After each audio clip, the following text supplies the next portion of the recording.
Oh my gosh.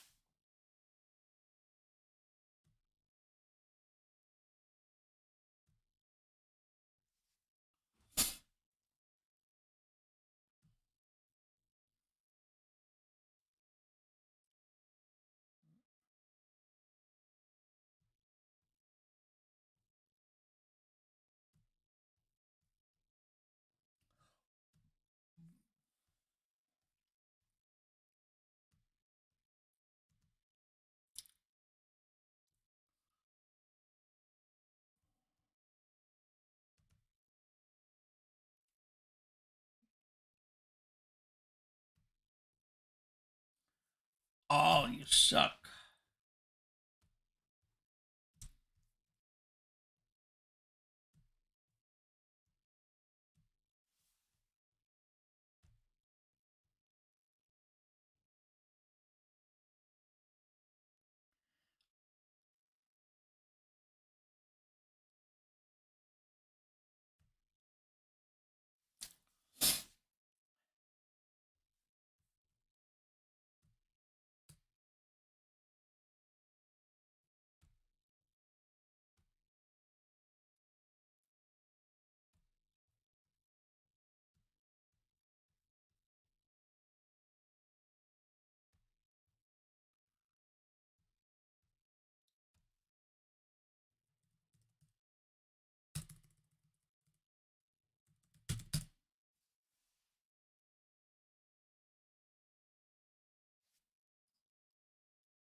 All right.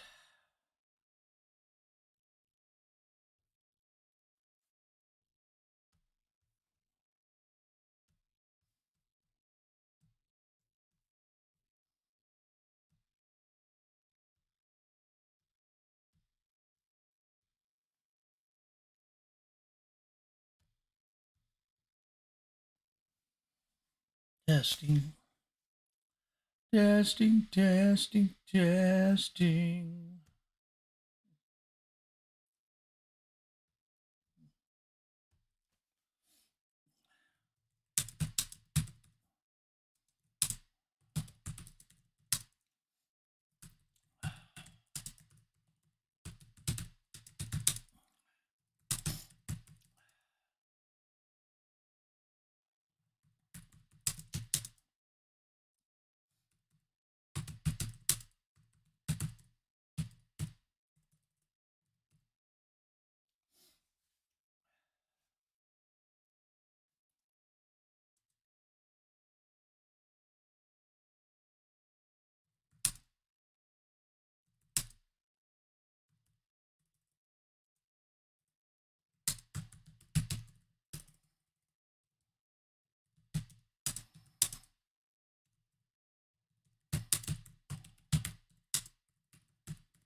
Okie dokie. Let's do this.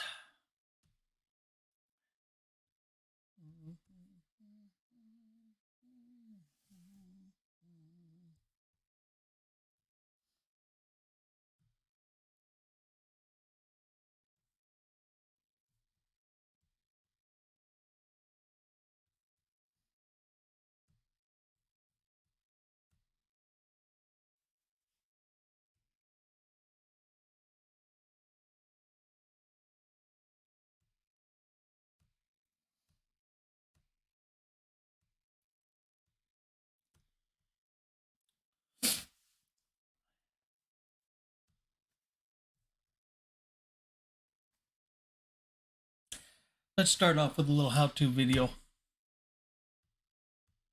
Leslie Ireland, formerly of the Treasury Department, Undersecretary, Assistant Secretary, Treasury Finance, Intelligence and Analysis. Had access to the TFIN system. It's Treasury Finance Intelligence Network. That's a SCIF level surveillance tool.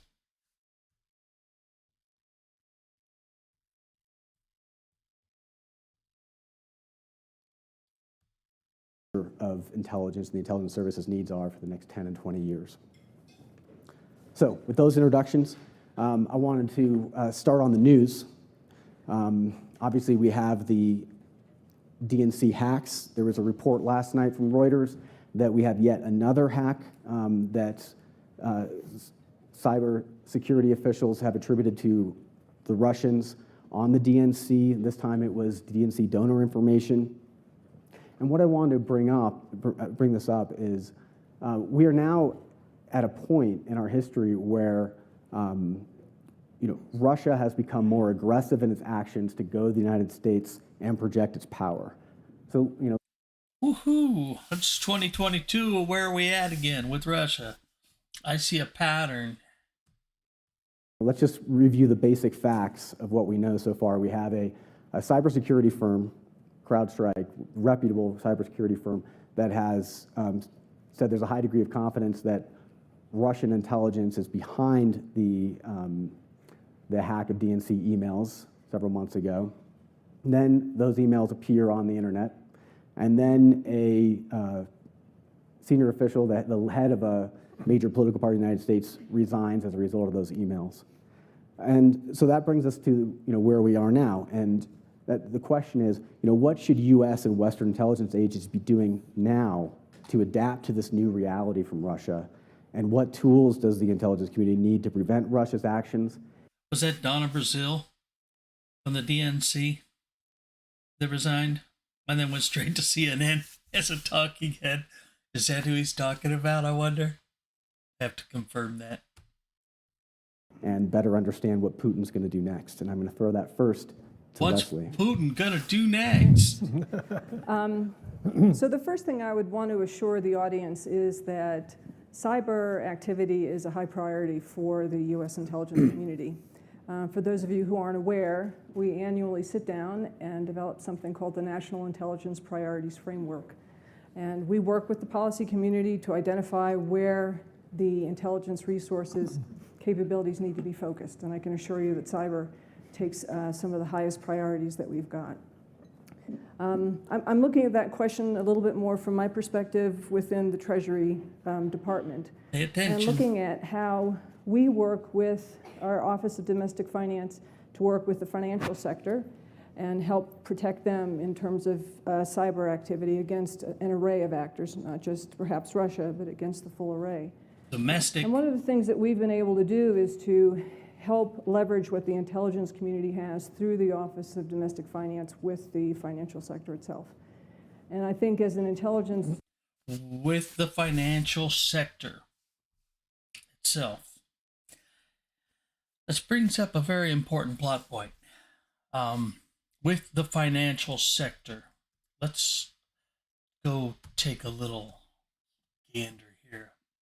What's Leslie Ireland up to these days?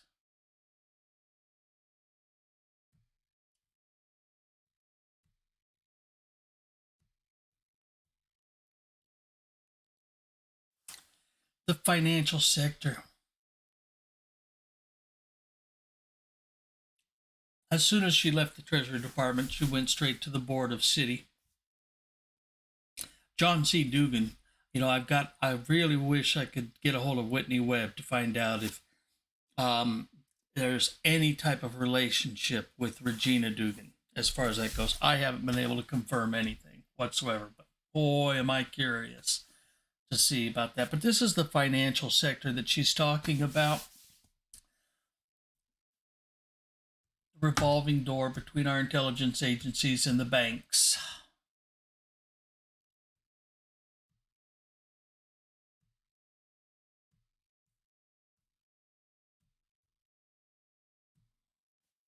entity, we need more broadly to look at how do we help the broader infrastructure inside the United States. And the DNI has a group that does partnership engagement, and I know they're looking at that, and I think that's something they need to continue to do. The second thing I would say, and this I think gets to your question of tools, I would want the analysts as well as the collectors who are looking at this problem to understand that we have an executive order that was signed last April of 2015 that would allow sanctions against actors involved in malicious cyber activity. Sanctions, malicious activity, spearheaded by analysts within the Treasury Department. Joe Biden just announced is going to be hiring, I don't know how many thousand, 87,000 new IRS employees over the next 10 years. Pay attention. Obviously, that gets into a whole array of questions about being able to prove the identity of the actor and having the right information and then moving forward on a sanctions package. But I know Having the right information.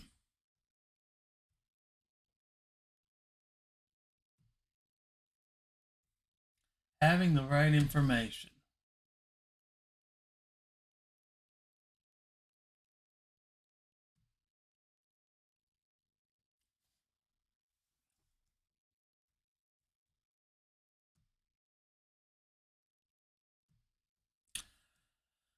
Business owners using sites like PayPal or Venmo now face a stricter tax reporting minimum of $600 a year. $600 a year.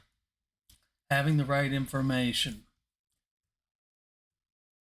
Previously, the reporting requirements kicked in if someone received more than $20,000 from at least 200 business transactions annually. We are now at 600. Just this last week, the Fed opens discussions on moving towards digital currency, releasing a report on Thursday that examines the idea's potential costs and benefits and opening the door for public comment. Opening the door for public comment. Yes, indeed. Opening the door. This is why I'm bringing this up, guys. This is why I'm bringing this up, because this is important. This is where it's going. All right. While they're opening discussions, White House wants crypto rules as a matter of what? National security. Now, this is why I'm covering this. As a matter of national security. Back we go. Pay attention to the language. National security. that's something that we would be prepared to do. So I want to just follow up on that. Financial intelligence has become more and more important in finding out the weak points for adversaries, particularly when it comes to an adversary like Russia. What kind of information is useful in finding out how sanctions can be effective? Watch So let me this. give you a vignette, and I know we talked about this beforehand. A colleague of mine received in the mail his hotel honors card. You know, the one that you flash when you want to get points for staying, a loyalty card for staying at a hotel. He opened it up, and it had a picture of people whitewater rafting. He thought, that's cool. I love whitewater rafting. He looked again, and he saw a guide that he had been rafting with. And when he looked the third time, he was in the boat too. And that program is run by a major U.S. financial institution. And what I would contend to you is that what they were able to do was to follow his financial activity, follow the purchases that he made, follow travel that he might have made. That trip was in West Virginia, and he didn't stay at that particular hotel. So it wasn't a case where they knew because he stayed there. And I think they also probably use facial recognition software at the same time to create that picture of him as a customer. I believe that within... This is the head of the Treasury's Financial Intelligence Department, frothing at the ability of private systems to capture information of their customers. Make no doubt, make no mistake, that's what she's doing. She wants this. And all of the legal authorities that we have in the intelligence community and the law enforcement communities, we can create that kind of picture as well of our adversaries by watching.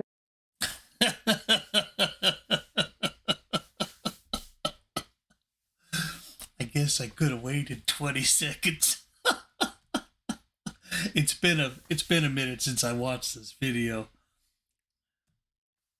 That financial footprint, that whether you like it or not, each and every person in this room stepped into it today. So that's incredibly creepy.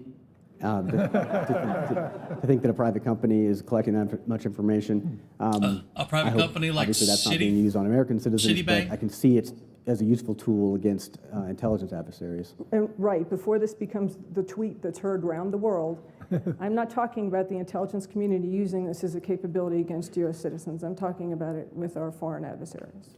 So John, mark this day, people. July 29th, 2016, Aspen Security meeting. Leslie Ireland from the Treasury Department's intelligence and financial sector says, I don't want to use this against U.S. citizens. Mark this day. I want to ask you a little bit about how intelligence services need to get better at getting inside the mind of the other side and their adversaries. If there are new...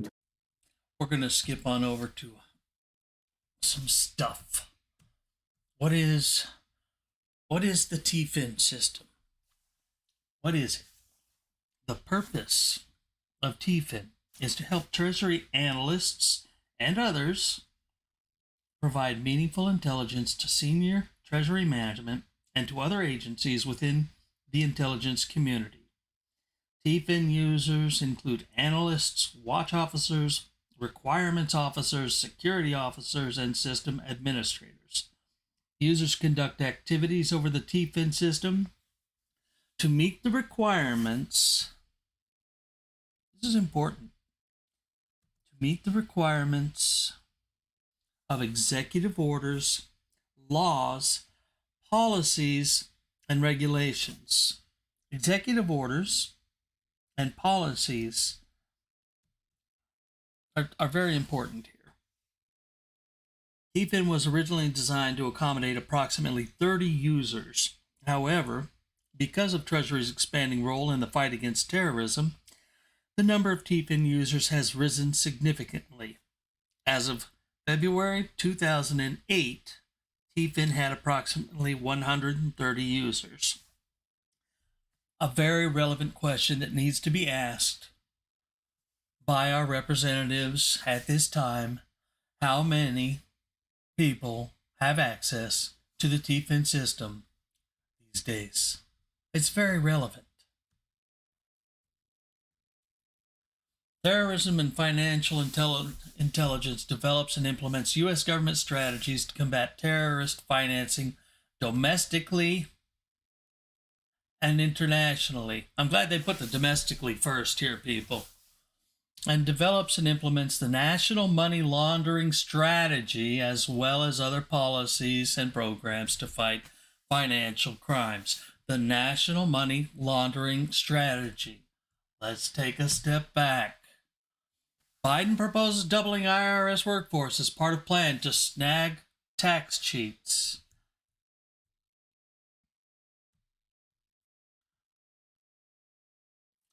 The Office of Terrorism and Financial Intelligence marshals the department's intelligence and enforcement functions with the twin aims of safeguarding the financial system against illicit use and combating rogue nations, terrorist facilitators, weapons of mass destruction, proliferators, money launderers, drug kingpins, and, you just gotta love it, other national security threats. This is why I'm doing this.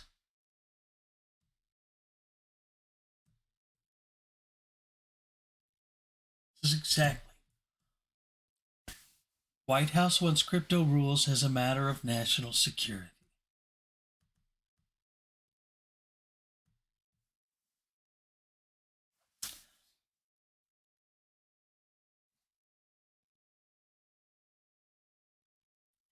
Now, here's something that's important. Back in 2015,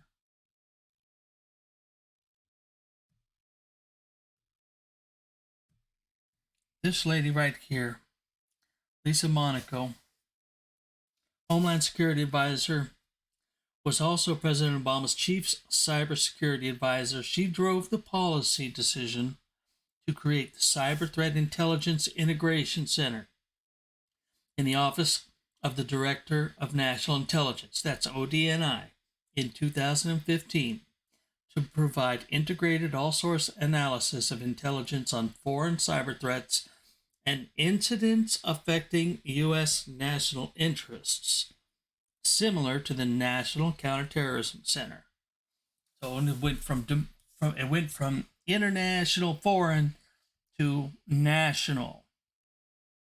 That's domestic.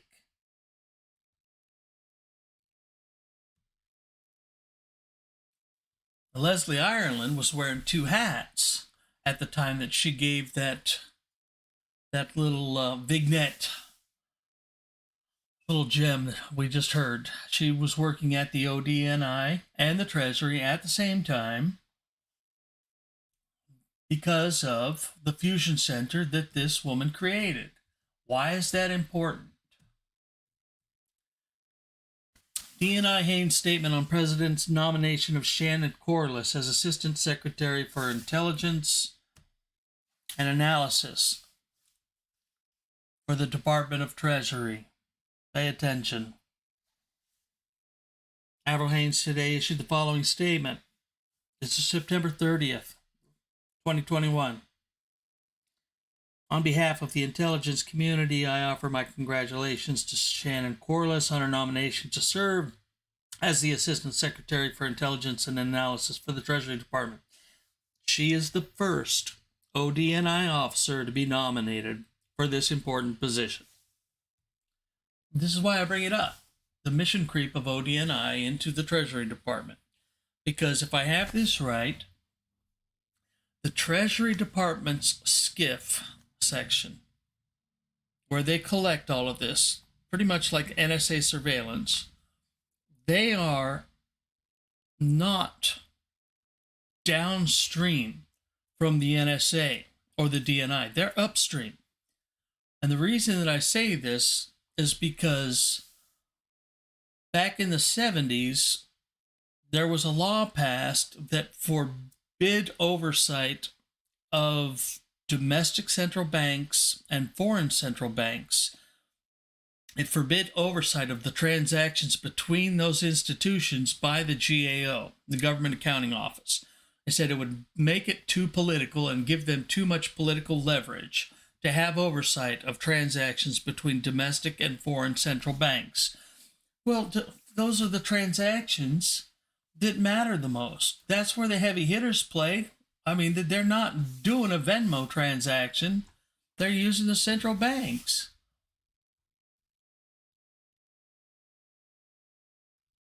So who has oversight of those transactions? One would have to ask ourselves, is it the Federal Reserve?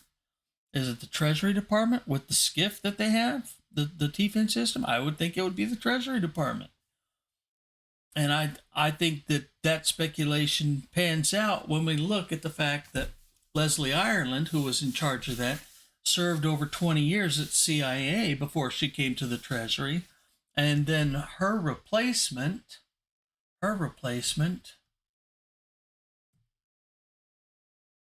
also worked at the CIA. Trump appointed her back in 2017. I'd have to go find it, but I don't want to deal with it right now. I want to go back to this. Cyber Threat Intelligence Integration Center. This is that fusion center. A new United States federal government agency that will be a fusion center between existing agencies and the private sector for real-time use against cyber attacks. And the private sector. Real-time use against cyber attacks. Pay attention. Where does Leslie Ireland work now? She's on the board of Citi.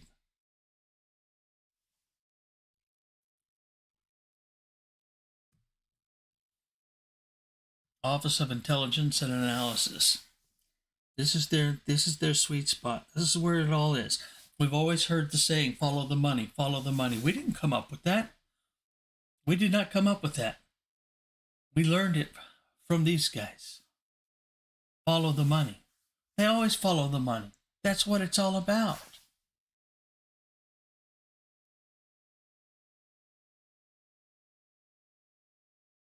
Since 1789, intelligence has played a critical role supporting the Treasury mission.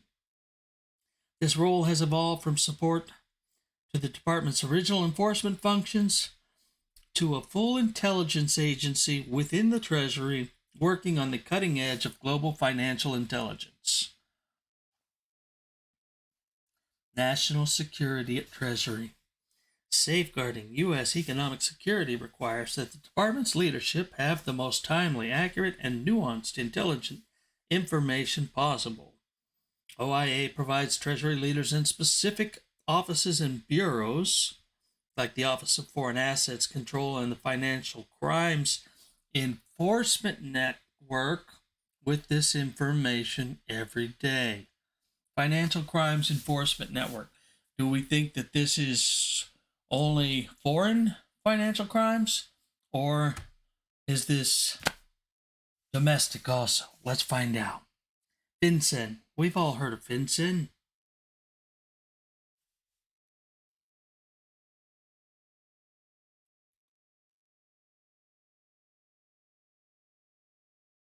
Okie dokie. January 24th, 2022.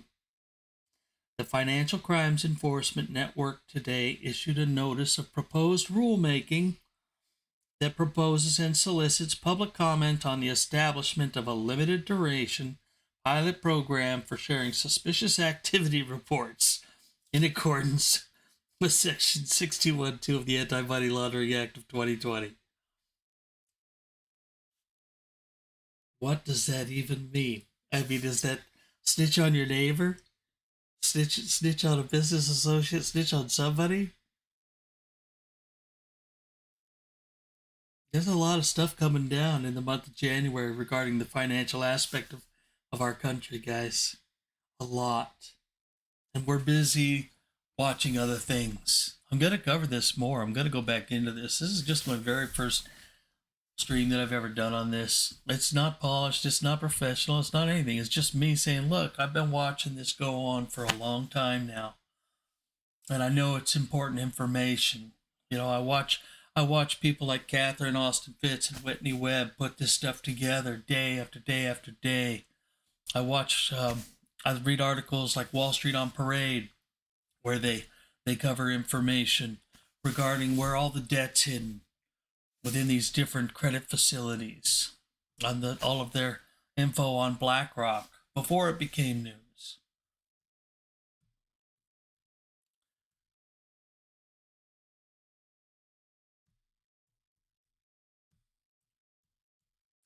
If they are a team, I tell you, I don't even know what to think about that right now. I've got to find out if those two are together.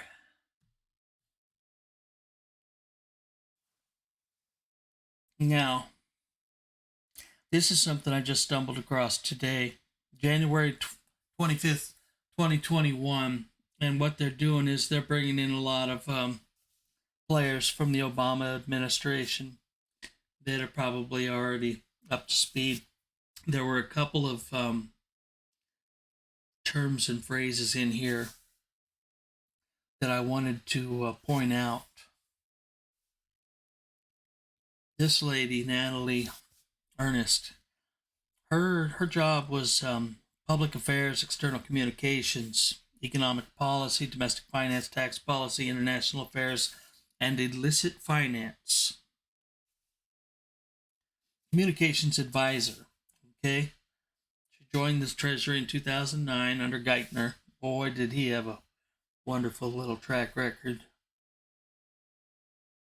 She worked for the DNC. She worked for the inaugural committee for Hillary Clinton. She's connected. Then she's back. But most recently, Ernest managed communications for Treasury Secretary-designate Yellen's nomination as part of the Biden-Harris presidential transition. She's PR. Why do they need a PR heavy hitter in the Treasury Department? Why would they need this? I don't know how to say this person's name. Aruna Kalyanam. Give it a guess. She's been involved in every major tax legislative package on Capitol Hill since 2001, led the Ways and Means Committee's policy development on renewable energy, energy efficiency, and infrastructure. This is where it's all headed. Taxing to create a more controlled infrastructure. Just had Pete, the Secretary of Transportation, tell us that he wants 0 deaths in automobiles. How's he going to accomplish that? How? Alexandria Lamana, spokesperson, Office of Public Affairs. Once again, another PR talking head. Alexandria Lamana joins the Treasury Department from Lyft Incorporated, where she was head of corporate crisis and financial communications. At Lyft, Lamana led strategic communications, crisis and issues management, rapid response, and thought leadership programs. Boy, I tell you, just reading this stuff just kind of makes me nauseous. These terms they use. Prior to Lyft, she was a counselor for the global advisory firm Sard Verbinum, where she worked with clients on corporate positioning, as well as on issues advocacy programs for organizations and high-profile individuals facing crises, regulatory investigations, high-stakes legal challenges, and other sensitive matters. So she's connected, and I have to wonder if she's just like a new version of Epstein, where she's on the inside track. She knows the PR crises and challenges that certain companies and individuals at really high levels faced, and she knows all the dirt, and now she's at the Treasury Department. I still can't find what I was looking for. Here it is. It's not it.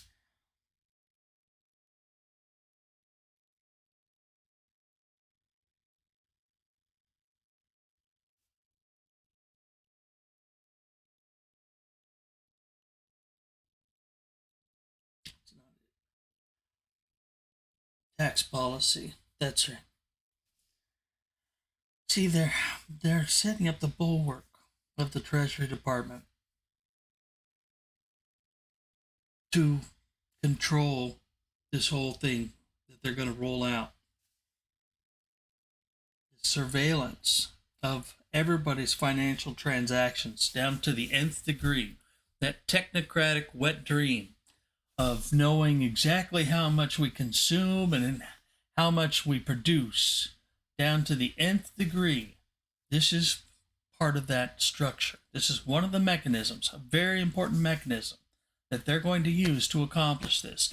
This is why they're talking about the digital currency now. They want that. They want to be able to have control over everything. I've started calling it a terms of service government. When Klaus Schwab says that we will own nothing and be happy, it's because they want us to have to lease or rent everything. And in order to lease or rent, like let's say a self-driving car that Pete put on the road, that are the only cars allowed on the road, in order to get in that self-driving car, we have to sign the terms of service. And the terms of service, are probably going to look like the terms of service you get when you get an iPhone or sign up on YouTube or PayPal or Twitter.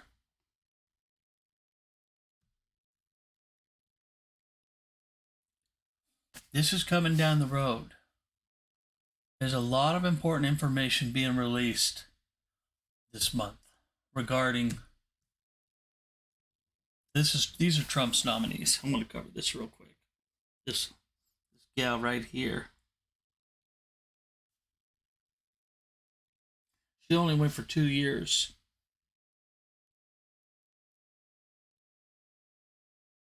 This lady right here.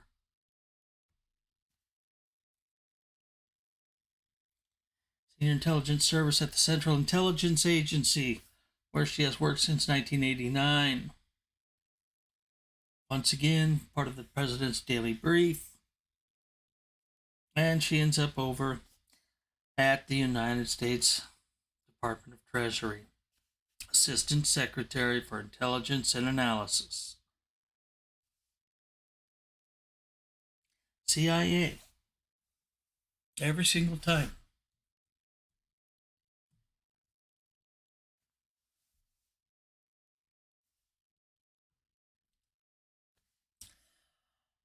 Hiring nearly 87,000 new workers over the next decade as part of a sweeping plan to chase down tax cheats. I mean, they need 87,000 new workers to keep an eye on those billionaires. How many billionaires and high-rolling millionaires are there? We need 87,000. And this is from the Treasury Department. It's all created $80 billion. $80 billion going to them. And it's going to increase 10% annually. That's $8 billion. And over 10 years, that's another 80. So it's going to be $160 billion budget at the Treasury Department's IRS in 10 years. So we will own nothing and be happy and eat bugs and live in the pods. This is the plan. Meanwhile, they got us, they got us fighting to not be mandatorily vaccinated. This is what's going on, guys.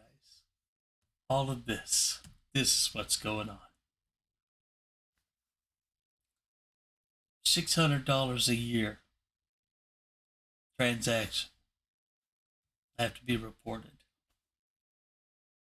And I haven't even covered the bank account one that they have. I haven't done any research on it lately, of whether it passed or not and how much money it is annually that you have to report, or there has to be a report submitted.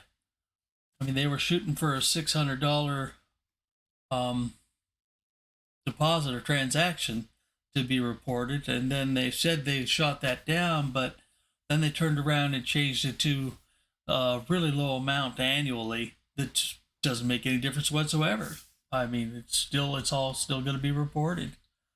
Republicans and Democrats alike are pushing this, people. This is a bipartisan agenda all the way down the line. I'm going to cover this a lot more. Stay tuned. Stay tuned. I am not done with this for a long shot. By a long shot.